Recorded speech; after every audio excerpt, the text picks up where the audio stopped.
नवीन वर्षाची सुरुवात ही बरबादी न होण्याच्या पहिलं तुम्ही हा व्हिडिओ सेव्ह करून ठेवा, कारण स्कॅमरनी पहिलंच प्लॅन करून ठेवलाय का तुम्हाला नवीन वर्षाचं लुटायचं. नवीन वर्षाच्या शुभेच्छा देण्यासाठी आपले मित्र आणि आपले नातेवाईक आपल्याला हॅपी न्यू इयर हा मेसेज पाठवतील. स्कॅमर त्याचाच फायदा उचलून तुमच्या कॉन्टॅक्ट लिस्टमधील एखादा नंबर हॅक करणार आणि त्याच्या थ्रू तुम्हाला हॅपी न्यू इयरचं कार्ड पाठवणार आणि तुम्ही मित्रांना पाठवलंय म्हणून तुम्ही ती फाईल ओपन करणार.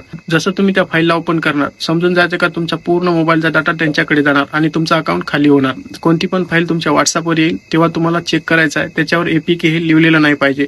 समजा तुम्हाला डाऊट आला की ही फाईल थर्ड पार्टी आहे, तर तुम्ही सगळ्यात पहिले तुमचा फोन फ्लाईट मोडवर टाका. तुमच्या फोनची सेटिंग ओपन करा. सेटिंग ओपन केल्याच्या नंतर तुम्हाला सर्च करायचं आहे unknown app. Unknown app search केल्याच्या नंतर अननोन ॲपवर तुम्हाला क्लिक करायचं आहे. नंतर तुम्हाला खाली स्क्रोल करायचं आहे. व्हॉट्सअप सेटिंग ऑन दिसेल, त्याला ऑफ करा. त्याच्यानंतर तुमच्या फोनमध्ये कोणती पण हार्मफुल फाईल इन्स्टॉलच होणार नाही. जर नवीन वर्षाचे कुठल्या पण प्रकारचे असे कार्ड येतील तर तुम्ही सतर्क व्हा आणि तुमच्या नातेवाईकाला आणि मित्रांना व्हिडिओ शेअर करून त्यांना पण